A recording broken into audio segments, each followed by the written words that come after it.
Leitura do dia 95/365 segundo Samuel 17 a 20. Esse é o projeto Bíblia em 365 dias. Estaremos dia a dia cada vez mais próximos do nosso Deus Pai Celestial. Referência à leitura do dia 5 de abril de 2023 do Plano Anual. Segundo Samuel 17. Uzai conquistou a simpatia de Absalão através da bajulação, e a vaidade do filho do rei tornou-se sua própria armadilha. O conselheiro predissera grandes glórias para ele se pessoalmente liderasse seu exército contra Davi. O provérbio "a soberba precede a ruína" parece ser um comentário bastante apropriado às ambições de Absalão. Joabe e Amasa eram sobrinhos de Davi e primos de Absalão. Pelo fato de Joabe ter deixado Jerusalém juntamente com Davi, Amasa tomou seu lugar como comandante das tropas de Israel. Segundo Samuel 18. Davi voltou a comandar como fazia anteriormente. Nos últimos anos, sua vida caracterizava-se pela indecisão e paralisia moral. Nessa ocasião assumiu a responsabilidade e cumpriu seu dever. Esse homem surpreendeu Joabe em sua hipocrisia e sabia que caso o rei o descobrisse, ele o denunciaria como assassino. Mas como Joabe não podia responder, resolveu despedi-lo. Os que estão prestes a cometer algum pecado, frequentemente não se preocupam em gastar seu tempo considerando o que pretendem fazer, não se importam se suas atitudes são certas ou erradas.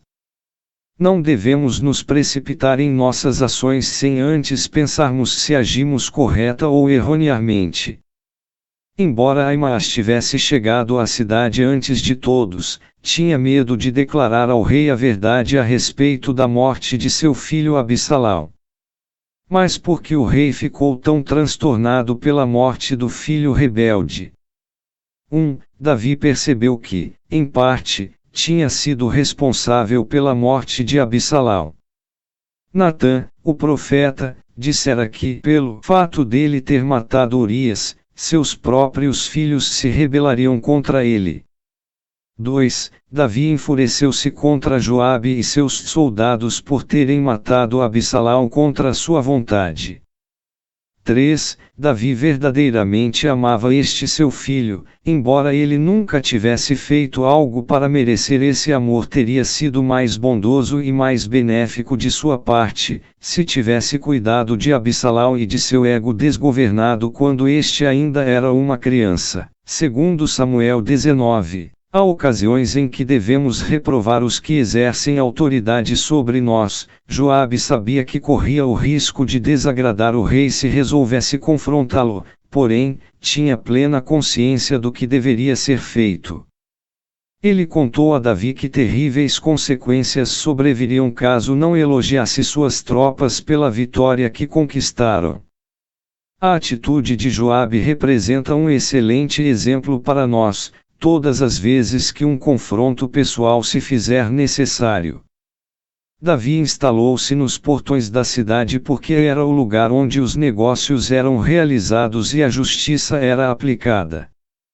Sua presença nesse lugar mostrava que suplantara sua tristeza e estava de volta ao comando. Há poucos dias, a maioria do povo de Israel apoiava Absalão, o rei rebelde, mas agora queriam a volta de Davi como seu monarca. Devido à frequente inconstância das multidões, é necessário que sempre exista um código moral a ser obedecido, que seja superior aos prazeres da maioria. A obediência aos princípios morais contidos na Palavra de Deus ajudar-nos a evitar a influência exercida pelas opiniões populares da maioria.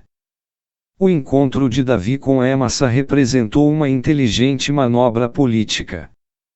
Em primeiro lugar, este fora comandante do exército de Absalão e ao fazer dele seu principal general, assegurava a fidelidade do exército rebelde. Em segundo lugar, ao destituir Joabe de seu cargo de comandante-chefe, Davi o punia por seus crimes anteriormente praticados. Em terceiro lugar, Amassa tinha uma grande influência sobre os líderes de Judá, e todas essas medidas ajudariam a manter a união no reino. Ao admitir seu erro e pedir perdão a Davi, Simei tentava salvar sua própria vida. Seu plano deu resultado por algum tempo, pois esse era o momento de festejar e não de executar alguém. Mas em 1 Reis 2, 8 e 9 lemos que Davi aconselhou Salomão a matá-lo. Davi demonstrou grande misericórdia e generosidade quando retornou a Jerusalém. Poupou Simei, restaurou Mefibosete e recompensou o fiel Barzilai. A justiça e a imparcialidade de Davi estabeleceram um novo padrão de governo que será desenvolvido através dos justos preceitos de Cristo no reino vindouro. Davi não tinha certeza sobre quem agia corretamente, Mefibosete ou Ziba, e as Escrituras não esclarecem esta questão. Segundo Samuel 20. Embora Israel fosse um reino unido, a nação ainda era composta por 12 tribos separadas e independentes que muitas vezes tinham dificuldades de entrar em acordo sobre os objetivos gerais da nação.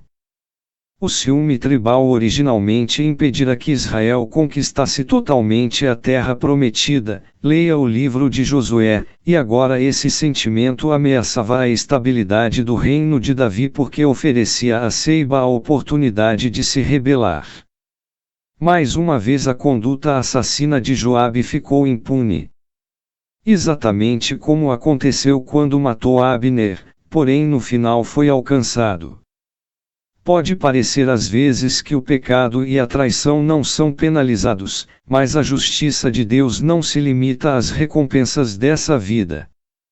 Mesmo que Joabe tivesse vivido muitos anos, ao morrer teria que enfrentar o dia do juízo. Os homens de Joabe atacavam a cidade e parecia que ela seria destruída. Embora as mulheres daquela sociedade fossem geralmente muito contidas em público, essa senhora em particular levantou sua voz. Ela deteve o ataque de Joabe, não com armas, mas com sábias palavras e um plano de ação.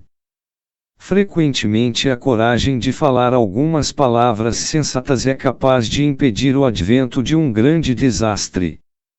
Benaia era o capitão da guarda pessoal de Davi e um famoso membro daquele grupo especial de homens poderosos chamado os 30. Ele permaneceu leal ao rei durante a rebelião de Absalão e mais tarde, ajudou a estabelecer Salomão como. Além disso, substituiu Joabe como comandante do exército de Israel.